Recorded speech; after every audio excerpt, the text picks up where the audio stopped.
মাসের বাজার করে সংসারে কিভাবে খরচ কমানো যায়। হাজব্যান্ড বাড়ি না থাকলে যেসব কাজগুলি আমার এক্সট্রা পড়ে। রাধে রাধে বন্ধুরা, তোমরা সবাই কেমন আছো? আশা করি তোমরা সবাই খুব ভালো আছো, আর আমরাও বাড়িতে সবাই ভীষণই ভালো আছি। এই দেখো সকাল সকাল তোমাদের সাথে ঘর ক্লিনিং থেকে তোমাদের সাথে ব্লগটা স্টার্ট করলাম। আই হোপ তোমাদের ব্লগটি ভালো লাগবে। ক্লিনিং না, ওই কাপড়টা যে ছিল ওয়ার্ড্রোবের উপর, ওই কাপড়টা কাচতে দেবো, তার জন্য যে জামা প্যান্ট বেরোচ্ছে। কাচতে দেবো বলতে দিদিভাইটাকে দিয়ে কাচাবো। তোমাদেরকে তো বলেছি দিদিভাইকে 2 মাসের জন্য রাখলাম, মানে এই বাড়িতে যে কদিন আছে সেই কদিনের জন্য। তো দিদিভাইটা বললো যে আমাকে বললো যে তুমি একটু ভিজিয়ে দাও, আমি কেচে দেবো। তো তার জন্য আমি একটু ভিজিয়ে দিলে ভালো হয়। যেগুলো হোয়াইট কালার জামা প্যান্ট আছে সেগুলো আলাদা করে ভেজাই, আর যেগুলো কালার জামা আছে সেগুলো একসাথে ভেজাই। তো ওরকম করে ভেজালেই আমার সুবিধা হয়। আর না হলে যদি দিদিটাকে ভেজাতে দিই, কোনটার সাথে কোনটা ভিজিয়ে দেবে, একটা জামা প্যান্টের কালার যদি আরেকটা লেগে যায়, তার জন্য জামা প্যান্টটা আমি ভিজিয়ে দেওয়ার চেষ্টা করি। তার জন্য হচ্ছে এই যে বাড়ির থেকে, মানে এই বাড়ির থেকে বেরোনোর আগে ভাবলাম যে পর্দাগুলি সব, মানে যত কাচাকুচি আছে ভারী জিনিসপত্র সেগুলি সব কেচে ফেলবো। আর মোটামুটি সবই কাঁচা হয়ে গেছে। এখন জানো তো ওই যে ওয়ার্ড্রোবের উপরে যে কাপড়গুলি সেইগুলি কেচে আজকে দিয়ে দিলাম ভিজিয়ে। আর হচ্ছে যেগুলি পাপোশ আছে সেইগুলি একটু কাঁচার বাকি আছে। আর এমনি যত জিনিসপত্র সব কাঁচা করছি কমপ্লিট। এই বাড়ির থেকে বেরোনোর আগে ইচ্ছা আছে যে ওই বাসনে যে তাকটা, ওটা একবার ভালো করে ক্লিনিং করে নেবো। ওটা মানে একদম পরিষ্কার করে তারপরে এই বাড়ি নিয়ে যাবো। কারণ ওটাতে তো মোটামুটি 1 বছর 1.5 বছর হয়েছে আমি পরিষ্কার করিনি। তার জন্যই ভাবলাম যে ওটাকে একবার পরিষ্কার করে নিয়ে যাব। তো কি বলতো, ওই বাসনের তাকটা তো ড্রিল করে তারপরে হচ্ছে ওটা সেট করা আছে। ওটা মানে হচ্ছে ওই যারা ড্রিলের কাজ করে তারা ছাড়া হয়তো খুলতে পারবে না। মাঝখানে একদিন আমি চেষ্টা করেছিলাম ওটা খোলার, কিন্তু আমি পারিনি। তো যাই হোক, একটা কোনো লোককে ডেকে ওটা খোলাতে হবে। তো ওটা খুলে মানে মোটামুটি মেয়ের পরীক্ষা হয়ে গেলে এই কাজগুলি হাত দেবো। আর মেয়ের পরীক্ষা হয়ে গেলে জানো তো ওই বাড়িতে অনেক কাজ আছে।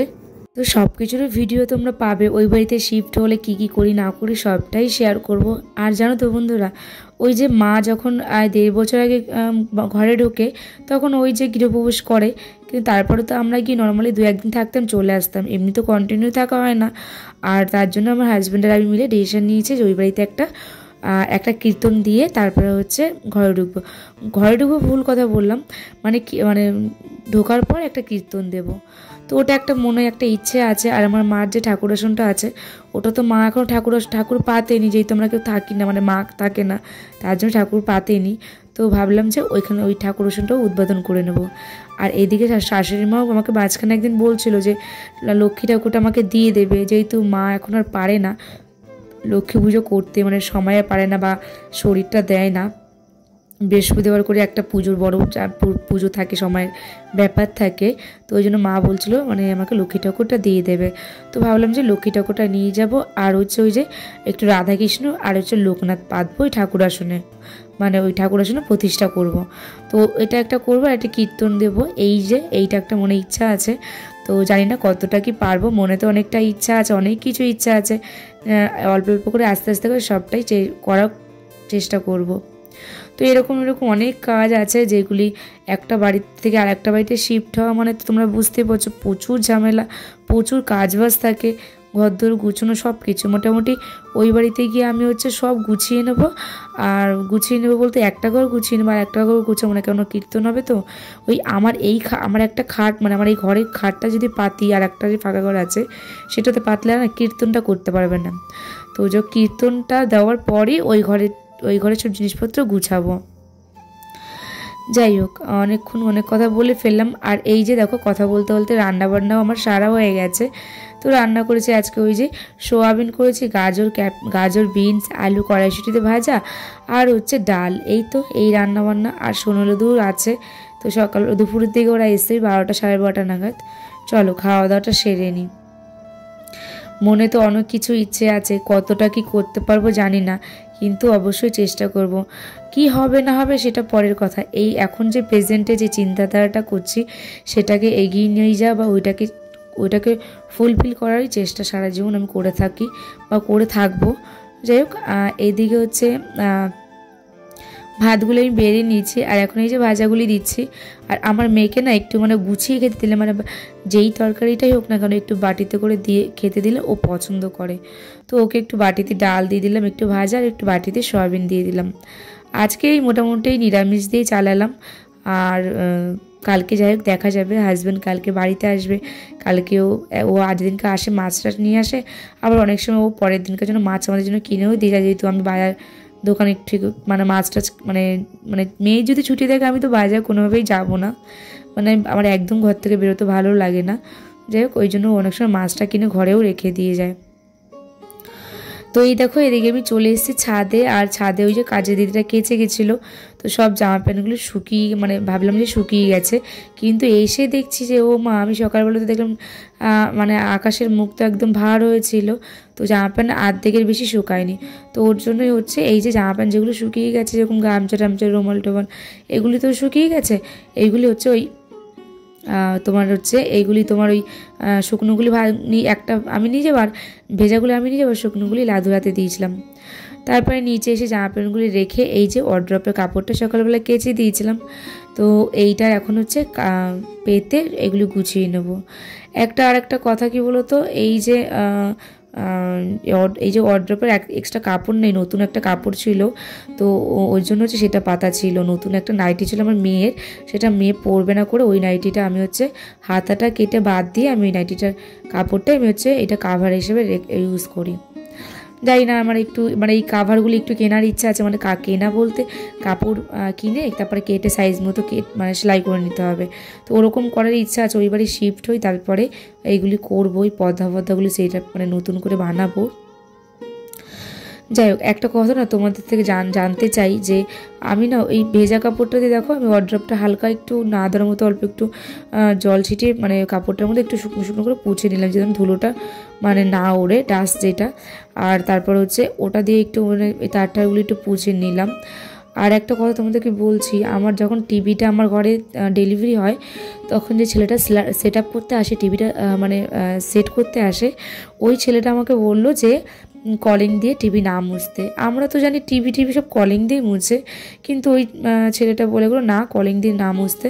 কিন্তু আমি যে তার পরিক্ষেপে জিজ্ঞাসা করবে কী দিয়ে মুছবো সেটাই মনে নেই, জিজ্ঞাসা করতে ভুলে গেছিলাম। তোমরা যদি জেনে থাকো যে টিভি কী দিয়ে মুছলে ভালো হয়, তোমরা প্লিজ আমাকে একটু কমেন্ট করে জানিও গো। আমার এটা না খুব প্রবলেম হচ্ছে, শুকনো কাপড় দিয়ে ছাড়াও একটু দেখে হাতের মাঝখানে কিছু একটা ছাপ রয়েছে, ওটা না ওই শুকনো কাপড় দিয়ে মুছলে না যাচ্ছে না। তো ওর জন্যই যে দেখতে একটু মানে সাইড হয়ে দেখলে না ভালো লাগে না।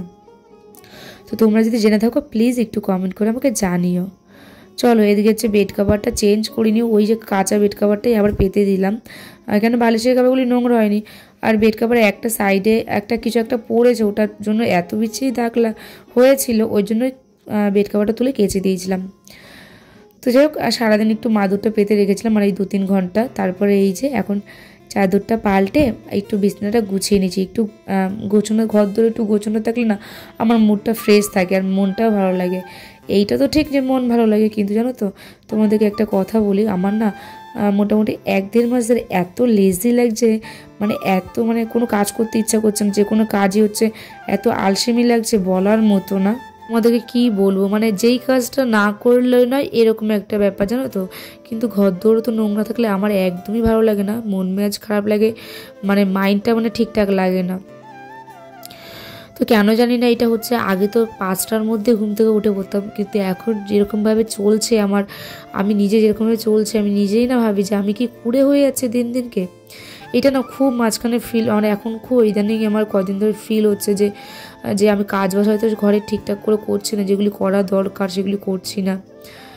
যাই হোক, তোমাদেরকে তো বললাম, এই যে বলার সময়ও মনে হচ্ছে আমার কি আলসেমি লাগছে অনেক সময়, জানো তো। মাঝখানে তো ভিডিও দিচ্ছিলাম না, কেন বলো তো, এই আমার আলসেমির জন্য, জানো তো। ভিডিও করছি না, ভিডিও এডিট করছি না, কিচ্ছু করছি না, তো ভালো লাগছিল না, জানো না। তো তারপরে না আমি বললাম না, এরকম করে তো হবে না, একটা প্ল্যাটফর্মে কাজ করলে তো এরকমভাবে চললে হবে না। কোথাও গিয়ে দাঁড়াতে পারবো না। তো তার জন্য ভাবলাম কী করলাম বলো তো, ওই যে কিছু ব্লগার মানে ওই যে প্রবাসী ঘরকন্যা দিদিভাইয়ের আমি ব্লগ দেখি, তো ওই দিদিভাই 2-1টা ব্লগ দেখলাম, দেখে বললাম না আর ভালো লাগছে না, একটু ভিডিও আমার এবার আমার এই যে কাজ করছি ইউটিউবে ঠিকঠাক করে কাজ করতে হবে, না হলে হবে না। নাহলে তোমরা তো আমাকে একদমই মানে একদম তাড়িয়ে দেবে এই প্ল্যাটফর্ম থেকে, তাই না বলো? যাই হোক, এইদিকে দেখো ওইদিকে সোনু লাদুকে চুল বেঁধে দিলাম, আর লাদু এখন বাড়ি চলে যাবে, আর সোনু হচ্ছে বাড়ি পড়তে চলে যাবে। সোনু লাদু দুজনেরই পড়া আজ চলে যাবে। আর ওদের চুলটা একটু বেনুনি করে দিলাম, আর হচ্ছে আমিও চুলটা বেনুনি করে নিলাম, মেয়েকেও করে দিয়েছি 2 সাইডে 2টো, আর এই যে আমি একটা করে নিলাম। তোমাদের কি বলবো, এত আলসেমি লাগছে, আমার মাথাটাও ঘষতে ইচ্ছা করছে না, 2-3 দিন হয়ে গেছে। মানে চুলের মানে কোনো না মানে চুলের জন্য কোনো চুলের যত্ন করছি না, নিজে যত্ন করছি, কিচ্ছু করছি না জানো তো। তো ভাবছি না এরকম করলে চললে হবে না, আমার নিজের শরীরেরও একটু যত্ন নিতে হবে, না হলে কি করে কাজ বাজ করবো, কি করে ইউটিউবে কাজ করবো, কি করে সংসারে কাজ করব, নিজেকে না ঠিক রাখলে। কদিন ধরে নিজেকে একটু যত্ন নেওয়া হচ্ছে না, তো ভাবছি এবার থেকে নিজেকে একটু যত্ন করতে হবে। যেরকম ওই যে তো চুলে তেল দিয়েছি, এইবার যে কালকে যে মাথাটা ঘষবো, পরশুদিন কালকেও পুজো, পরশুদিনও পুজো, সরস্বতী পুজো, তো কি করব জানি না। মানে আমাকে মনে হয় কি কেউ একটু মাথাটা ঘষে দিলে না ভালো হতো, এরকম একটু মনে হয়, কেউ মানে একটু খাইয়ে দিলে ভালো হতো, এইগুলো খুব আমার ফিল হয় এখন, কেন জানি না। যাই হোক, এদিকে লাদুকে বললো মা একটু ধুনোটা একটু দেখিয়ে দিবি, তো একটু ধুনো দেখিয়ে দিল কর্পূর দিয়ে। আর চলো আমি একটু বাজার যাবো জানো তো, এর মধ্যে মনা ড্রয়িংয়ের স্যারও আসবে, ড্রয়িংয়ের স্যারটা আসলে একটু বাজার যাবো। ওই তোমাদের প্রথমেই বললাম যে মাসের বাজার করবো, এইবার থেকে প্রত্যেক মাসের বাজারটা প্রত্যেক মাসেই করব। যেমন আগে যখন আমার যেটা বাড়ন্ত হয়ে মানে সেটা শেষ হয়ে তো সেটাই আনতাম, কিন্তু এখন সেটা আর করবো না জানো তো, এখন এই মাসে বাজার করবো। তাই জন্য বাজারের লিস্টটা ঘরে কী কী আছে না আছে সেটা দেখে দেখে লিস্ট করে এই যে চলে আসলাম। তবে অবশ্য কিছু বাজার মাল লিস্ট করা হয়নি, যেমন মুড়ি আর ডিম বিস্কুট, এইগুলো হচ্ছে মাসেরটা করা হয়নি, ওগুলি করতে হবে। তো এই যে গ্রসারি মোটামুটি যেগুলো লাগে, চাল মানে চাল তো তোলা হয়েছে আর 7-8 দিন আগে, তেল ডাল তেল সব এইগুলি, সত্য ময়দা আটা এগুলি তুললাম। যাই হোক, চলো একটু ওই আসার সময় দেখলাম একটু ঘুগনি, একটা লোক যাচ্ছিল আমাদের বাড়ির সামনে থেকে, তো মনা খিদে করছিল, তো সোনুকে লাদুকে সোনুকে আর হচ্ছে বগুনকে কিনে দিলাম এই ঘুগনি।